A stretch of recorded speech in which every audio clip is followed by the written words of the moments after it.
Welcome to Surrender School.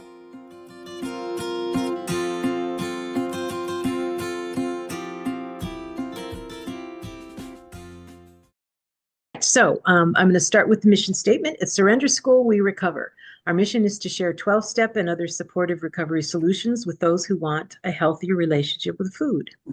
We are not an official 12-step meeting, but we do try to adhere to the principles of the traditions. All right, here's everything we cover. Supercharge Your Recovery is Sunday at 10:30 Pacific, and then we have related office hours on Monday and Thursday at 8 a.m. Pacific and Monday at 4 p.m. I want to talk for a second about that. When we get to steps 4 and 5, I'm expecting that the office hours, the Monday and Thursday, and then the Monday afternoon will fill up a bit because we're going to be, we're doing step 4 and 5 differently than you're accustomed to. So I would imagine people will come. If you can't make any of those, but would like an office hour, let me know. I'm retired now, yay. So I might be able to find another time that we can do it, and then we'll have people come and ask questions or whatever. We just finished step 1 science to rave reviews. That just finished. It's last thing. I'm going to cover something that we're doing here in the next week. Is it next week already? Yeah, the relapse one is next week already. So anyway, I'll talk about that in a minute. We do book studies, and the difference between a book study and a reading room is the book study you read on your own, and then we come and discuss it. The reading rooms, we literally read the books together. So the book study we have going on right now is The Alchemy of the Enneagram and Transforming Addiction with Michael Naylor, and it's actually with the author, Michael Naylor, which is just such a treat for us to have that. And monthly, we do that monthly on certain Mondays. The website has the dates, the specific dates. And then the reading rooms, we have the Drop the Rock Wednesdays at 3 p.m. Pacific time, the AA 12 and 12 Tuesdays at 1:30 Pacific time. That has just started up, so you might want to see if you can join that. And then we also have an emotional sobriety. We're about 2/3 of the way through the book, and that's on Tuesdays and Wednesdays at 8 a.m. Pacific time. So I want to talk just real quick about something that we have this coming Saturday, March 22nd from 9 to noon. It is a relapse workshop with Linda T. So it's Recover with Linda T. And I would have the beautiful picture that's on the website if I knew it was there, but I didn't. So anyway, it's not there, but it will be next week. Although next week's probably late. But anyway, then you'll wish you'd have gone to it. But we'll record it. I'm assuming, Linda, yes, record it? Okay, we'll record it so it will be out there. And then there is First Friday Enneagram Exchange, which is Michael Naylor and me.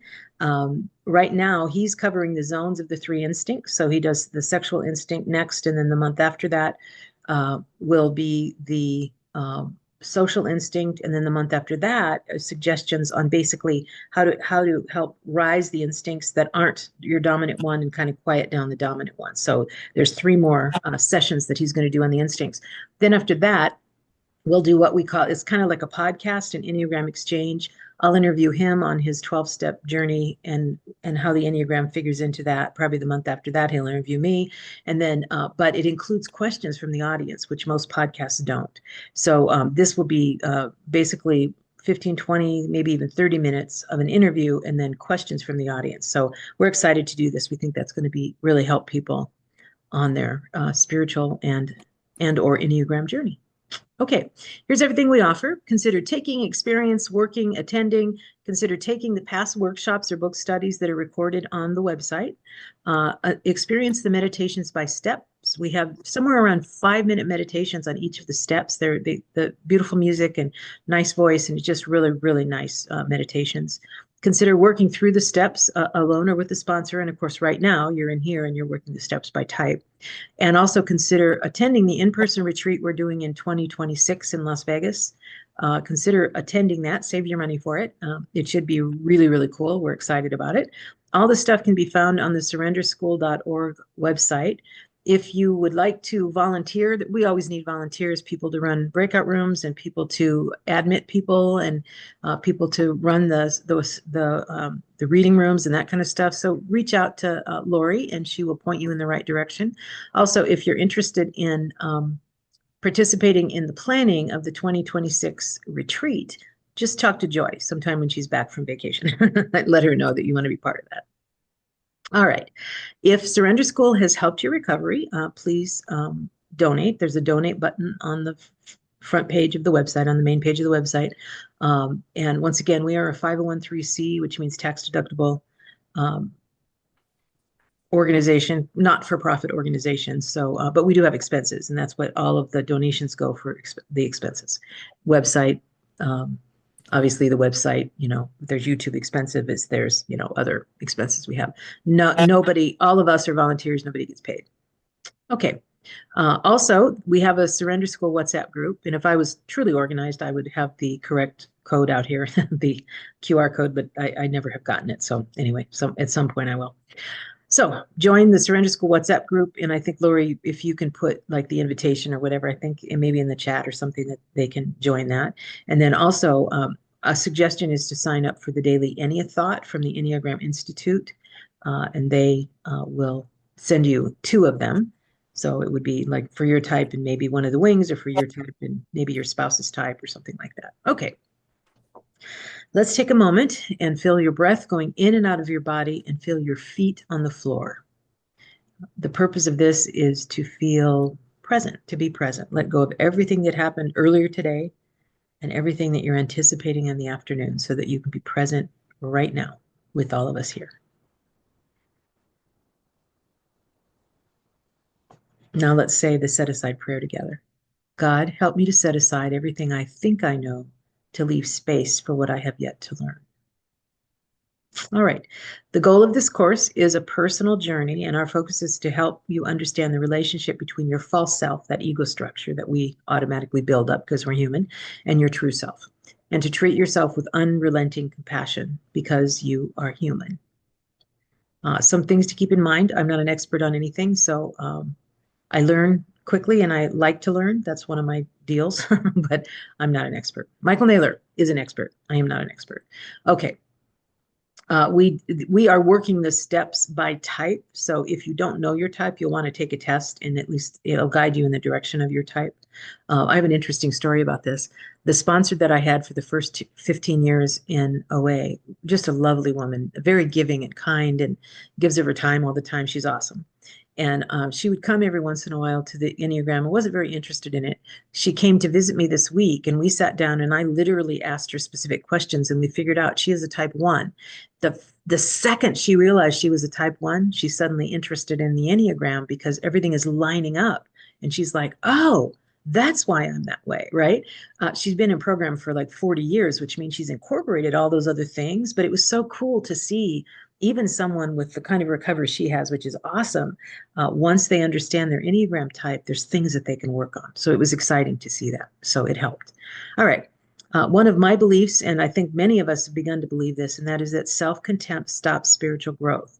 So whenever you're beating yourself up, or you say mean things to yourself or whatever, it's as if your higher power says, well, okay, go ahead and do that. When you're ready to grow spiritually, come on back, right? So self-contempt stops spiritual growth. If for no other reason than that, you want to stop hating yourself. It's also a much more blessed life if you don't have to spend it beating yourself up. Okay, we do believe if you do the work, your recovery will be supercharged. And I want to remind you to be kind. Be kind to yourself, be kind to others. Lots of things you can be in the world. We ask that you be kind. All right, so the plan basically, and we will do this, step 4 and 5 might be different than this, but right now we come on here, we share a little bit on a topic that was from last week, basically. And then I cover a little bit of information, and then you go into a randomly assigned Zoom session or breakout room, share your experience and strength and hope on the question of the week. Then you come back to the main room, and I'll cover a little bit more information. All right. I have this up here because it is super important, and you see it all the time. I'm going to read the whole thing again today because, and I'll come back and tell you why. Inquiry, which is asking questions, right? Inquiry is a process of delving into the secrets of existence. Ego incrustations begin to break up when we start to see images as images, structures as structures, patterns as patterns, and projections as projections. All of these are created and held together by our beliefs that they are reality. The more you see them as they truly are, the less you believe in them, and the more they start to break up and dissolve. So the thing I want to point out is, as we begin in the coming weeks to work steps 4 and 5, the goal of 4 and 5 is to see patterns as patterns and projections, which are the stories we tell ourselves, as that, not as a reality. Because what we want is to be able to dissipate those things. They will never go away. They're not supposed to. Your ego structure will always be in place, right? But once you begin to see the patterns as patterns and the projections as projections, what will happen is those things will begin to dissipate. And that's step 4 is for you to begin to see it. And step 5 is for your sponsor or whoever to help you see this is a pattern that you have. And once you can look at that and go, oh, of course I have that pattern. I'm a type 8. I'm human and I'm wired like that. Then that self-forgiveness or whatever it is that happens allows you then to do 6 and 7 in a meaningful way. Most people that have been through the steps, in the big book, Bill W. talks about when you're all done, you sit for an hour when you're finished with step 5 and you are delighted. I don't know anybody who's delighted. Everybody is still beating themselves up as far as I know. So, and if you are still beating yourself up, 6 and 7 become fruitless. You can jump right to 8 and do the amends and all that. And then you wonder why you're not feeling the way he says you're supposed to feel. That's why we're going to do it the way we're doing it here, because you're going to see what the patterns are. And not only, and here's, I think, the fallacy that happens is somehow the belief that we change those patterns, that we change those projections. Simply not true. What happens is we see them, and we may do exercises to help us move in the direction so we see them more often, right? We actually see ourselves acting out, but it is our greater power that does the changing. So we do the work, and our greater power changes us. And if we can see that happening, that's when 6 and 7 come alive. So doing 4 and 5 in a way where you actually see the patterns, because they're in your blind spot. Everybody's patterns are in their blind spot. We don't see them at all, right? And then suddenly they're brought forward, right? And especially in step 5, they're brought forward because this is the pattern. I'm seeing this pattern and we don't see it. And then we can go, oh, I see that. Okay, I understand, because my type has this pattern, right? And then we can do 6 and 7. And when 6 and 7 then allows me to kind of give all of that away, so that when I go with my list from 4, I go to 8 and then 9, make the amends, I can live in 10, 11, and 12. And that means every day, basically, I'm living clean, seeking God, and helping others. And it's a beautiful way to live. Way better than 1, 2, and 3, which is how usually people live, because they hate 4 or don't, or stop at 4 and just keep going back 1, 2, 3 in that cha-cha-cha. Not good. Okay. Anyway, sorry I took so long on that. All right. So last week we talked about the basic fears and then an added gift there. And what I'd like to do now, and once again, I'm going to cover these real quick. The 1 has a fear that they are defective. The 2 has a fear that they are unlovable. The 3 has the fear that they have no value apart from their achievements. The 4 has the fear that they have no personal significance, right? The 5 has the fear that they potentially could be helpless. The 6 has the fear that they would never be able to survive on their own. The 7 has the fear of being trapped. The 8 has the fear of being controlled. And the 9 has the fear of, even though I say being destroyed here, there's a fear of nothingness. There's a fear of loss, of separation, right? That's the fear of the 9. If you want, take a picture of this, because what I'm going to do now is we're going to open it up for sharing to see, did anybody witness either in the past week or any time that you like, I saw that fear jump up. I saw it there. I'm learning as I'm reading more and more. The fear is like the center of everything. As a matter of fact, hold on, I want to read something to you from I think it's here. Let's see if I can find it. Yeah, so this is from the Enneagram Institute. It's at the very bottom, and it says the basic fear is intolerable to the psyche. So my basic fear is basically being controlled by somebody. The basic fear is intolerable to the psyche. So our basic desire arises as a compensation for the fear. If I can do this, my basic desire, I can relax. And the whole personality is set up to avoid the basic fear.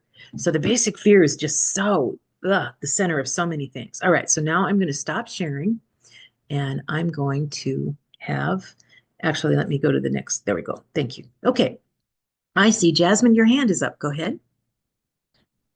Okay, Jasmine, I identify as a type 2. So this fear of not being loved or lovable jumped up for me this week because it's Women's Week. It was Women's Weekend for us at church.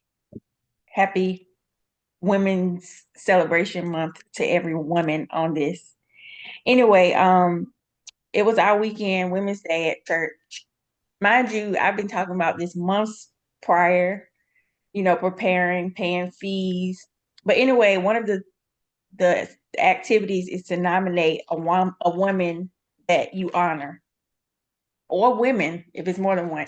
Anyway, I nominated people, and I was reflecting on the women who had an impact in my life, and of course it brought me to my mother. And so I kind of like dipped my toe in the water, mentioning it to her that it was coming up, and pretty excited about it, telling her about the colors we need to wear and my, process.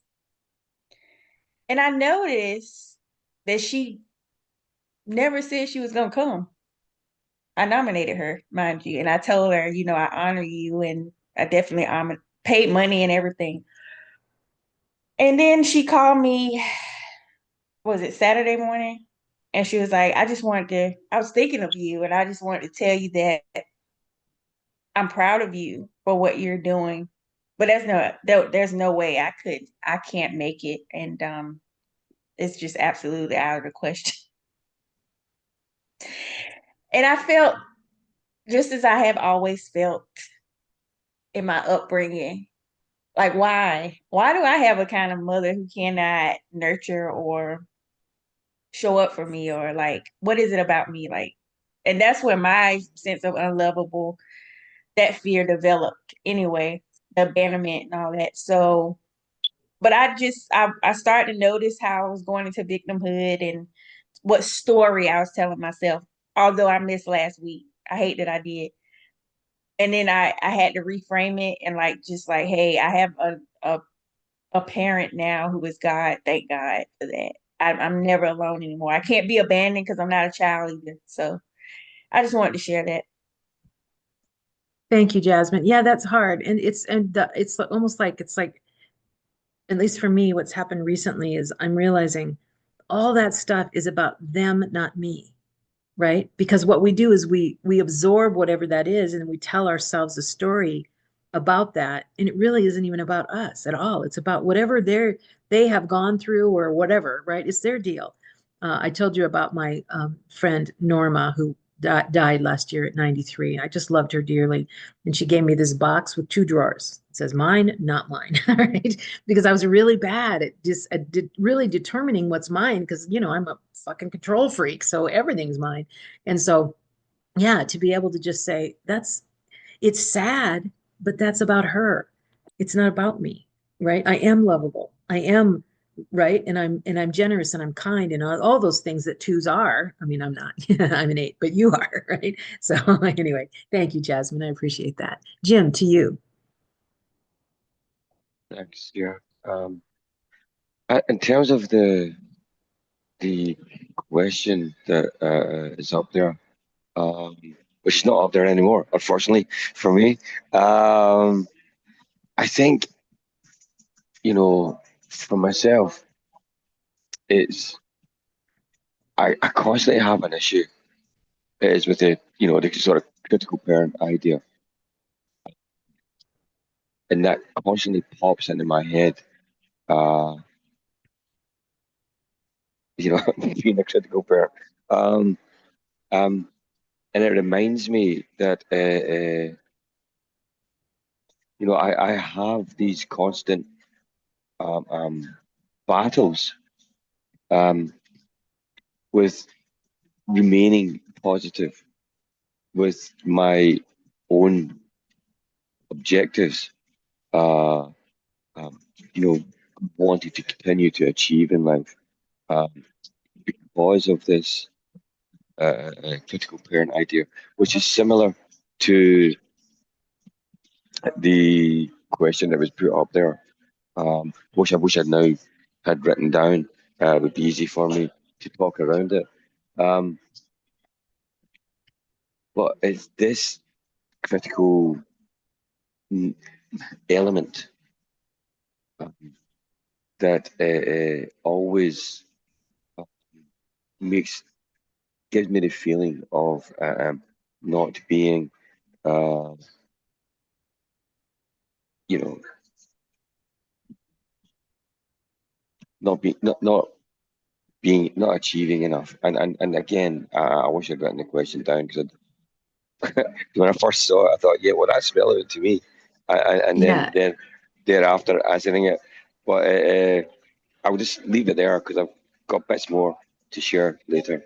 Thanks. Okay. Thank you. So right now, in speaking of the fear, and I know Jim, you're a four. So the basic fear of the four is of having no identity and no personal significance, which means the basic desire, which is how we compensate, right, is to find themselves and their significance and to create an identity out of their own inner experience. And what makes it tough for fours is that they get a lot of their reality, I'll call it that, from outside of themselves, but their desire is to basically create an identity from their inner experience, even though they get a lot of output from the outer experience, right? What other people think. And so that creates a dissonance that isn't necessarily in the other types, at least in the same way, right? And I think that's one of the reasons that the fours feel so deeply is because of that dissonance, right? Does that make sense? No, no, just the Starbucks mugs. My husband's making coffee, so okay, all right. And then the superego message of the four is you are good or okay if you are true to yourself, which adds another aspect to that, right? So I think that's cool. Anybody else want to share on this? How the fears jumped up at you at any point? No. Go ahead, Joy. My fear of being unloved, I am seeing show up all the time. I don't think a day goes by these days without it showing up. What I also am seeing now that I'm aware is how that fear causes me to hurt others. And because I want to protect myself and seem so lovable and likable, and I'm scared that I'm not going to be loved, so I have to cover myself. Yeah, I don't know if I shared this here a different week, but I was in a small group and people were talking about the current political environment. And both of them were acting in some way, taking a stand. And I'm not going to discuss sides, it doesn't matter. But I felt like I should be doing something to act, and I'm not. And they were sharing their feelings and strong feelings about what was going on. And I had to take over in order to protect myself. This is something like big that stood out to me. And part of that group, there was a nine in there that doesn't normally share their feelings, right? Like about stuff like this. And I took over the time, when she was trying to share. And because I wanted them to see me as a person that acts. So I see that over and over again. Like, I just want to be loved. And if I sense and if I'm tense in a situation where I can hurt my child, I I have this great need to be to be loved all the time by everyone. Thank you, Joy. So one of the things that I do want to say, I am going to, uh, because because I'm an eight, I suppose. If people go in a direction of political, even if they're being somewhat cryptic, I'm going to nip that in the bud. There cannot be politics here. I say the only rule is that you can't come in naked, but also because it's a very fiery time right now for politics on both sides, I will nip that in the bud if people talk about politics, even if they're being cryptic, because it makes for a very unsafe environment, and I don't like unsafe environments. This is supposed to be a safe environment. So you don't have to worry about that. You don't have to take care of it. I will take care of it. Thank you. Okay, Linda, T to you. So what I've been noticing is I'll be talking with other people, I'll, like sponsees, or I'll be, talking to other folk, and I can hear my sixness come out. Like I've got this awareness now that when it starts coming, and then it's like, oh yeah, that's sixness. And then I'll say it. But I'm really, the awareness level is much higher now. So I'm enjoying just even the awareness of it. That's it. And thank you. Yeah. And we're so important, right? And that's the first step, awareness and then acceptance. And then is when action happens, right? And if we do it in an opposite direction, it doesn't last, right? It has to happen in that direction. So thank you, Linda. Shirley, to you. Hi, everyone. I'm a 2, I'm Shirley, and I noticed this past week I had an argument with my husband last night. I think it was an argument. We were looking for pictures to send to our new daughter-in-law. She's making a birthday party for our son who's turning 40. And, my husband, I had a pile of pictures that I just wanted him to scan and send off to her. And he said, no, the pictures are downstairs in the photo album. And I said, well, what's wrong with these pictures? And he said, well, those pictures are just like from a loose box. And the ones we thought were actually of quality, we put into albums. And I think that it wasn't as clear as that, as I'm telling it to you. There was a lot of feelings of frustration. He was frustrated with me, annoyed and agitated, and I felt angry with him. And I realized I used to say to myself, oh my gosh. And he was quite verbal and loud. And I used to say to myself, oh my gosh, I'm pissing him off. I have to apologize. But what I realized last night in the moment was we have different styles. I'm like loose in a box and he's all organized in the album, but I had to do a lot of personal talking to myself and reassure myself, you're okay. Nothing's broken here. And it's just, he's exercising his muscles and you're exercising yours. And I felt there was a little something to apologize over because, he felt like I wasn't with him. And he's right about that. He was doing his thing. I was doing my thing. But anyway, I just feel like being able to step back and pause, and I have some more skills now to actually process without immediately going to lack of compassion for myself, taking out the baseball bat and like making myself wrong so that he seems right. Thanks. Awesome. Thank you, Shirley. Ty, to you.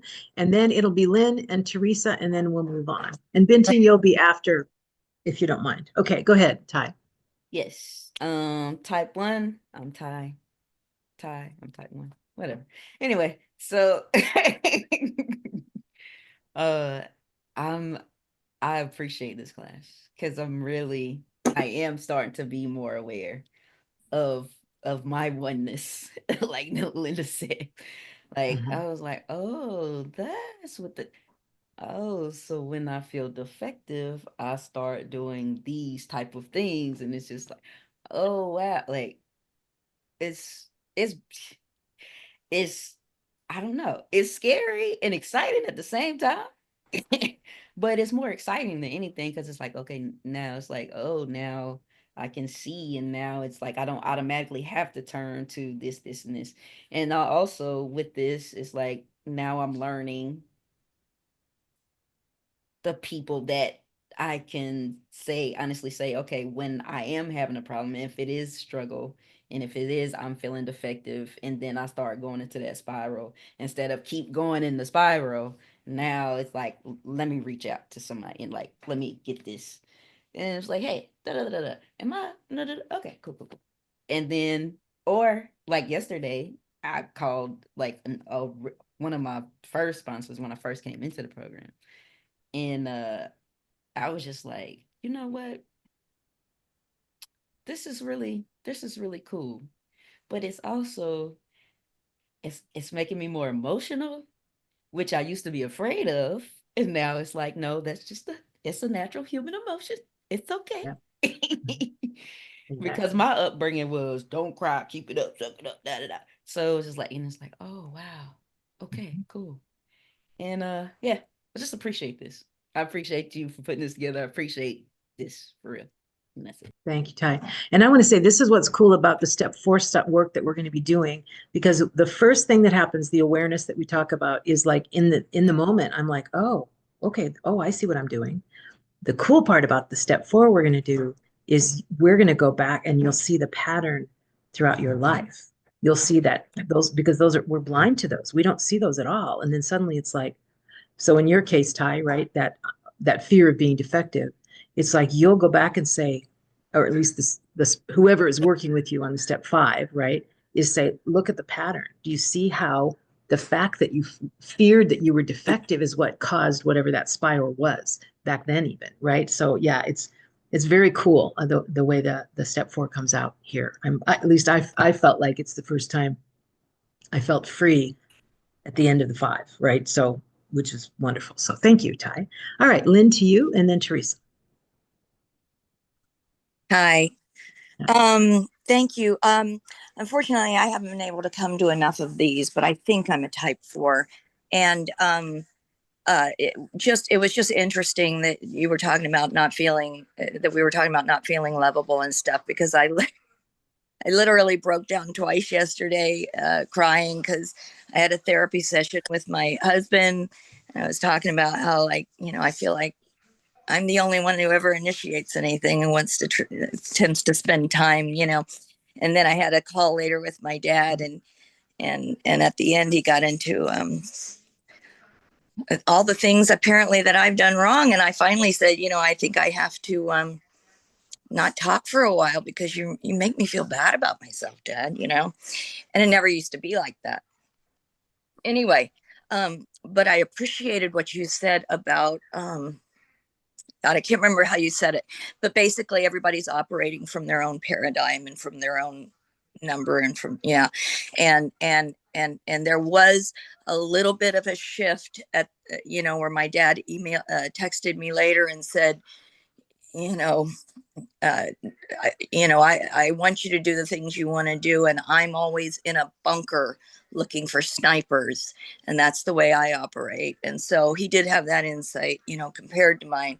But that lovable thing, my whole life, absolutely, like, I'm not lovable enough and stuff. So that's something to always be aware of. And I love what we're doing, where it's taking as the steps, we're taking our responsibility in ourselves and looking out and how we operate in the world. So anyway, thank you.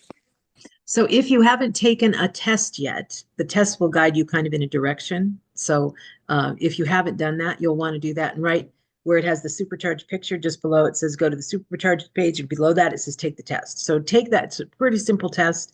I'm going to guess by what you're saying, you're either a 2 or a 4. So take a look at that and see if, don't listen to me, because I could be completely wrong. I could be high on drugs. I don't know. I'm kidding. But anyway, so go ahead and take the test if you would. I think that'll help a lot. All these things are recorded, so you may want to go back and look at the recordings too. They're relatively short because this first part is short. So, all right, Lynn, I'm glad you're here. Glad you're here. Okay, Teresa, to you. Yes, hi. Apologizing because I've been late lately. Just getting distracted with some outer things. Anyway. Yeah, the other day, I was in one of my meetings, and there was something that was presented, and I wasn't comfortable with it. And I sat there, and it was like, afterwards. It wasn't in the meeting. It was like the parking lot, whatever. And something really bothered me. And normally I would never go back there, and say, oh, you know what, I'm not gonna say anything. I'm just leaving, because I always avoid confrontation, not confrontation, but just to even say how I feel about something. Mm-hmm. But I did say something, and it tried to say it in a nice way, not directly at someone, just my feelings on the situation. But I found that if there's something I really believe in strongly, like, I'll speak up. And and it was in, a lot of people were there, but I didn't feel bad afterward. I felt a little uncomfortable, and my food has been a little shaky because it's like a new behavior. But I didn't run, and I didn't care. Like, I don't know if I could be like a 8, because lately, like, it's just coming out. Like, thanks, Teresa. Yeah, I'll tell you, this is what I feel like. I want to say I'm Cheryl turning 2s into 8s, one person at a time.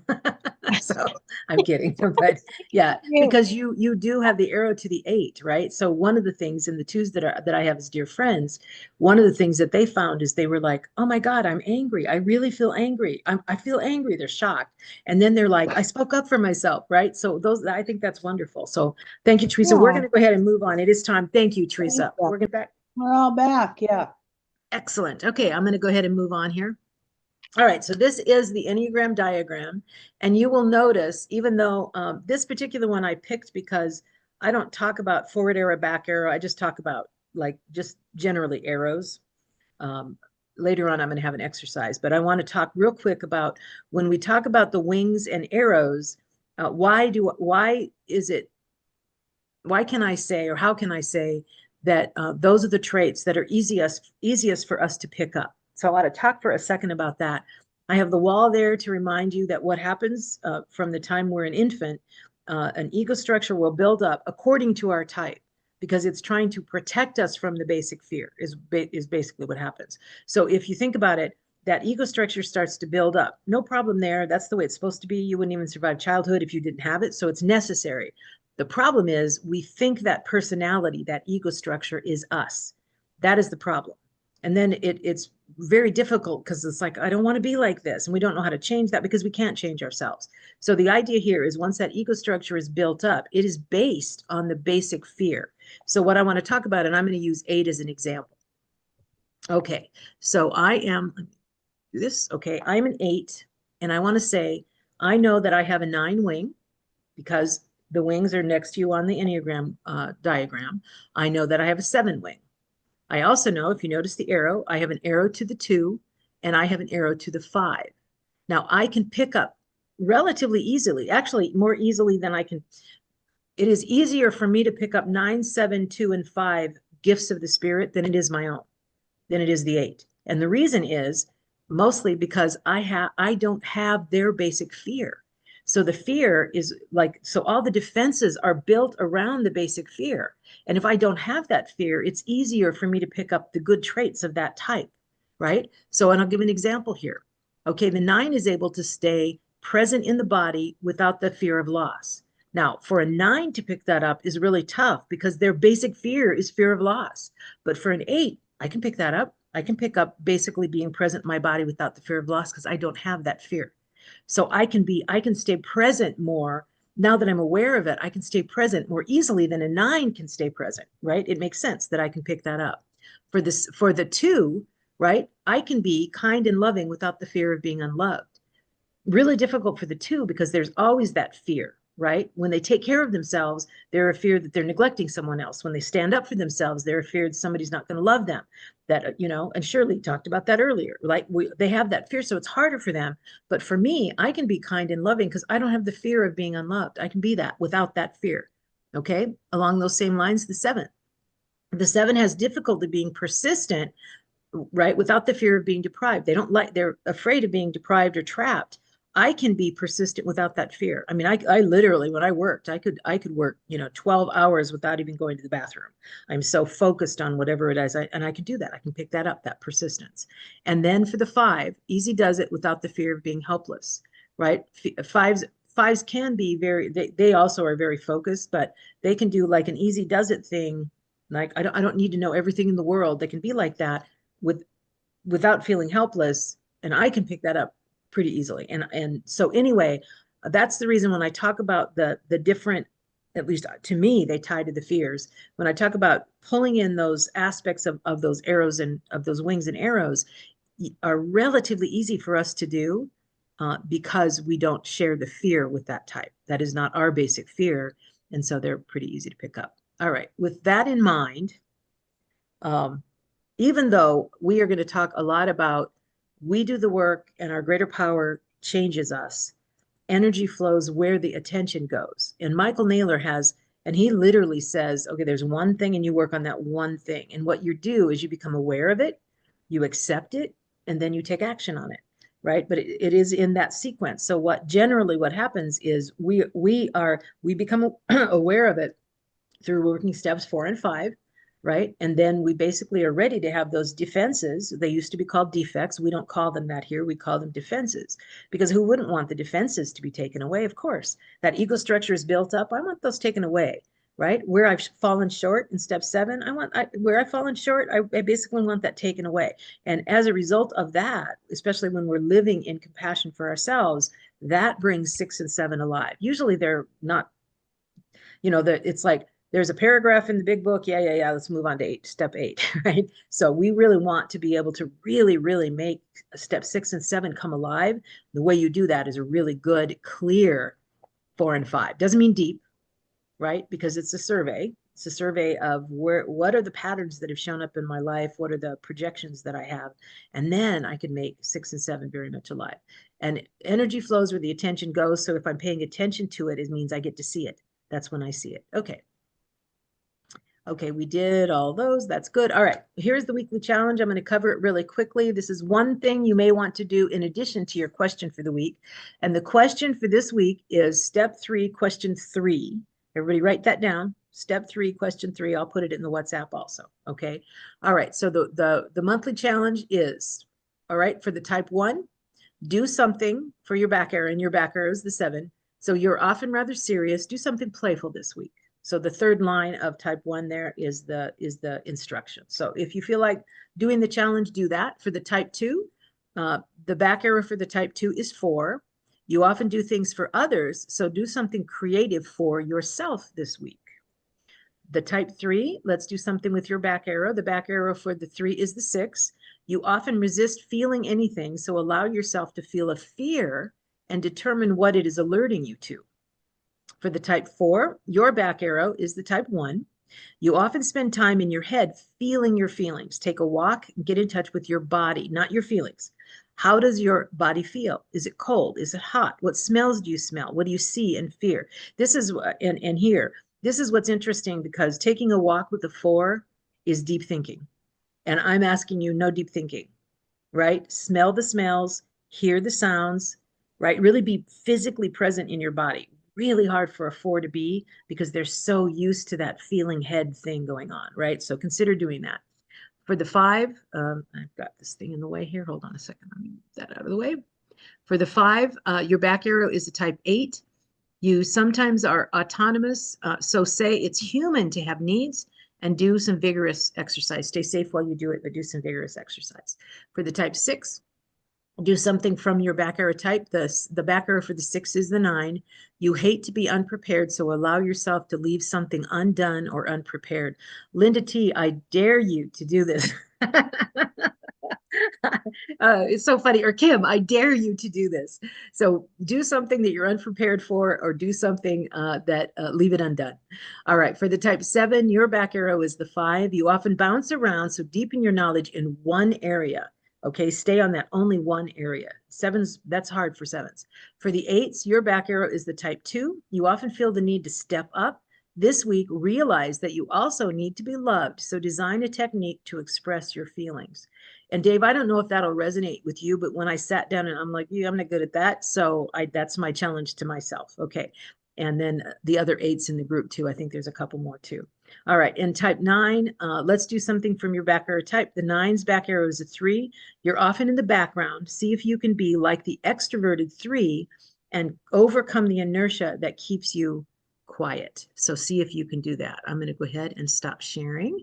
And then we'll just open this up for shares. Hold on, I need to get myself off the big camera, or I'll make myself sick.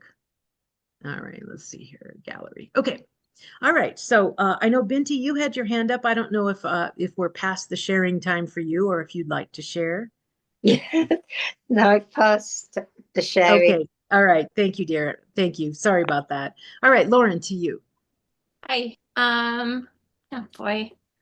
What was I gonna say? So I'm a 4, and this is what I wanted to talk about. That I find myself not trusting the questions, and I don't mean that as a.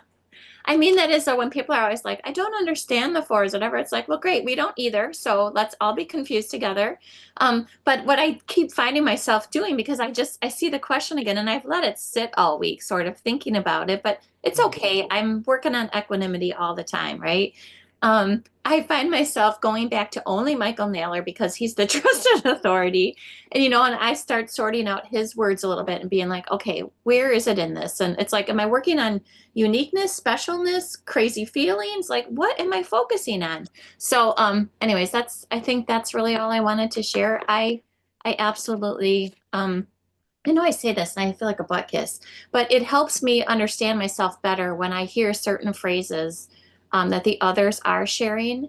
And I'm going to jump topics here. I did Strengths Finders recently, which is a corporate-y kind of like, and one of my top strengths is seeing connection between things, and I think that's from program or whatever, like look for the similarities and not the differences. So I think that only can add to the confusion is my point in that. So anyways, I'm rushing to get through my thoughts so others can share. Thank you.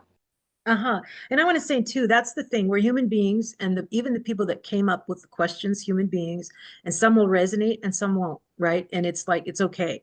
This is also what I found is sometimes things will resonate because, being in program a long time, the only best example I think is, I read the big book and I go back and read and go, has that always been there? I have the same big book I've always had. So yeah, it was always there. I just didn't see it. Right. So, and that's what happens. So maybe next time through the same question that right now is like, this doesn't make any sense. I'm not like that. Then suddenly you see something. So yeah, I think that's great, Lauren. I think it's wonderful. It's good. Thank you. Shirley, to you. Hi, everyone. I introduced myself as Slowly but Surely, and this week it really feels slowly happening. I just want to say that I had this aha this morning, like, are these the 12 steps? Like, it doesn't feel like the 12 steps. Like, my past experience with the 12 steps is reading the steps, and I've had leaders say to the group, and whenever you see the word we, change it to the word I. And I did that. And like, it wasn't like personal to me. And I always felt like, how can I like get myself, first of all, in my mind, they were the 12 rules and with parts to them. And that, how can I get myself like, how can I get myself to admit my powerlessness and acknowledge it? And how can I find it in myself? Like I'm digging for something. And this just feels so much more organic and personal to me in terms of like, I've always felt that true recovery is between me, and you are all the community and support to help me get there. And then I can also help you. So anyway, I just really want to say that this is kind of like where I'm at right now. I'm kind of swimming in all of that feeling of like, are these really the 12 steps? Anyway, thank you. Yeah, I hear you, because it is that, and it's one of those things too, because it takes time, right? It really and truly, it does take time. But I also think, yeah, it's like we are witnesses to one another's growth. That's what we're doing right now. And that takes time. So yeah, it does. I will say too, because I'm like, okay, we're in step 4 yet? We're step 4 yet? No, we're not. We're still in step 3. Question 3 next week. So anyway, thank you, Shirley. Richard, to you. Yeah, this is just a funny coincidence, Cher, because when you put up the Enneagram symbol with the lines right after we came back from the breakout rooms, the first thing I thought of was I want to comment about, it's lovely that you're able to go to your wings and do the lines with great ease, and I'm very much stuck with. I have no trouble getting to 4. That's very easy for me. But 7 is scary. Not only am I a 1, but also the SP part of me. And I am able to drop that fear. Typically, if I'm traveling, and when my wife and I travel, especially when we go with her brother, I am able to drop that. So the amazing coincidence then is, what do you have for my challenge for this week? But for me to go there to somehow deal with that, or let that fear go momentarily and have some fun. And it is scary for me, but it's something that I'll do. Thank you. And I tell you what, Michael Naylor does say, because right now he's covering the instincts, which is exciting. But even when he talks about the wings, he says there will be one that is the one you are very comfortable with, and then there's one that you're not as comfortable with. And the challenge is always the one that you're not very comfortable with. Let's see, can we incorporate that? And I really like that better than the, you know, even though they talk about disintegration and integration, Russ Hudson says disintegration doesn't mean falling apart. It just means that you will shunt to that under stress. You shunt to that, right? Just because, but at the level of health that you are. And I feel comfort in that, because it's like, you know, my fear was always, am I going to shunt to a 5 and then I'm going to become the Unabomber or something? I don't want to do that, right? No, I stay at the level that I'm at. I just happen to go to 5 and I can feel comfortable alone and all of that. And the same thing with you, when you go to the 7, right? It makes sense. And since obviously, right, that 4 is the one that you're comfortable with, the 7 you're uncomfortable with, that means as you notice it, right, you're become aware of it and go, oh, I see what's going on here. That means the action is you can incorporate that. And all that happens is it goes up a little, the 4 drops down a little, and then you feel comfortable and you have that balance. And it's the same thing with the instincts, right? You have a if you're a self-pres, you have a strong instinct. Those 3 instincts are in all of us. You have a strong one there. And what will happen is our practice then becomes little by little, we bring those other 2 up and this one comes down, and then we live in balance. And that's how we move that pin to where we're healthier and healthier. So thank you. That's awesome. Thank you, Richard. And Linda L., to you.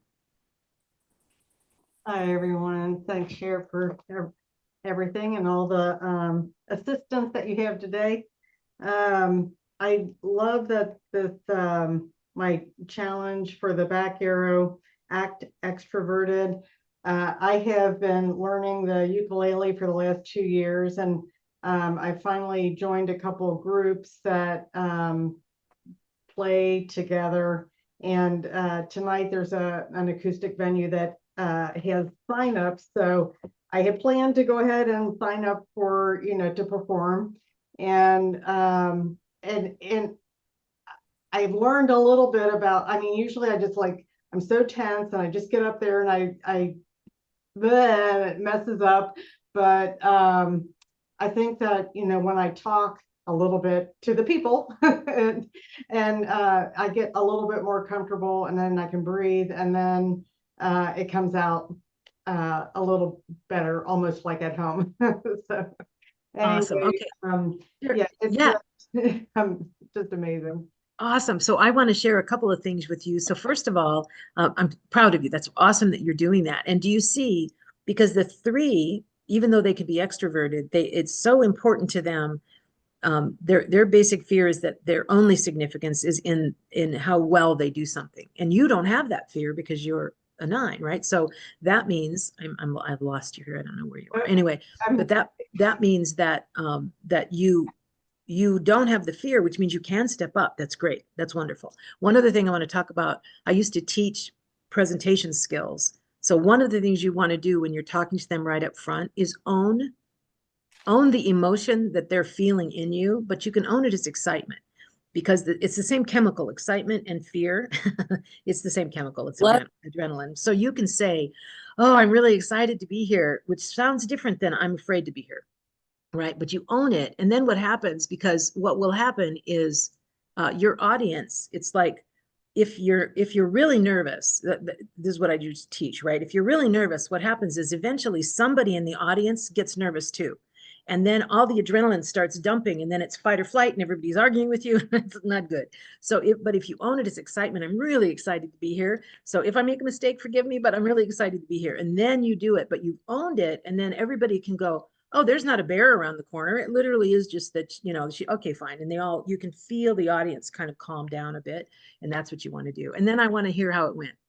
Thank you. Thank you, Linda. All right, Kathy M., to you.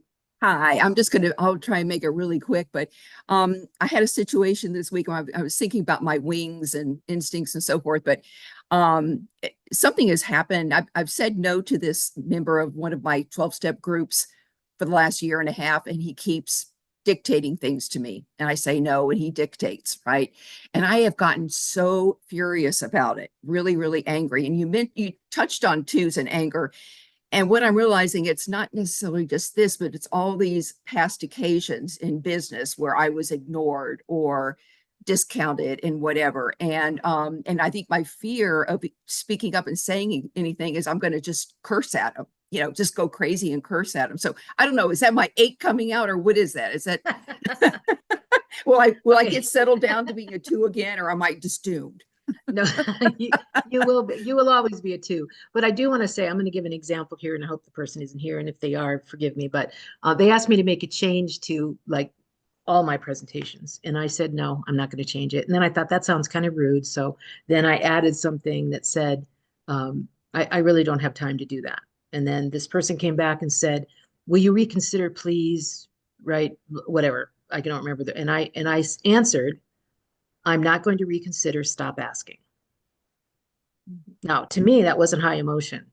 To that person, it was high emotion. Oh, the lion roars. It's like, I wasn't roaring. I'm just telling you no, and no means no. When I say no, it means no. Period. Right? Yeah. And anybody who knows me, Joy, when I say no, does it mean no? I mean that anyone who knows me knows. Because I don't say no often, but when I do, it is no. So I think I would just want to encourage you, instead of getting angry about it, is just basically say, this is see, 2s have real trouble with boundaries. This is a boundary. I do not want you to step over it. So you can literally say, I'm saying no to this. Stop asking. Stop telling me. He's not asking. He's telling me. He's telling. Stop telling me what to do. I mean, but once again, so incorporating that is hard, because the 2s like to, they want to get, it's not like a 9 where it's peace, right? It's just it just feels really uncomfortable for 2s to stand up for themselves. And I've watched Joy grow in that. She can stand up for herself great, right? And I'm like, yes. And what that does is that is incorporating the skill of an 8, or the trait of an 8 or something. And so I want to encourage you, because you don't have to be mean. You know what I mean? I think what happens is a lot of times 2s are like, is that too mean? It's like, no, right? There is a way for you to incorporate that trait without being mean. And now the other person may interpret it mean, because they're used to getting a half-assed no, and now they get a firm no. But you know what? They'll get clad in the same clothes they got mad in, so that's fine. Whatever. That their reaction is none of your business, right? So, cool. Thank you. I'm proud of you. Good. Awesome. All right. So we are at the top of the hour, I think, which is probably what Joy wants to tell me. So we're going to close this with the Serenity Prayer. Hang around if you'd like to continue sharing and listening, but we're going to close it so that Lori can shut the recording off. And it's the Serenity Prayer. God, grant me the serenity to accept the things I cannot change, courage to change the things I can, and wisdom to know the difference. And then my mind says, keep coming back. It works if you work. It's a worth it. Okay. All right. Thanks for recovering with us.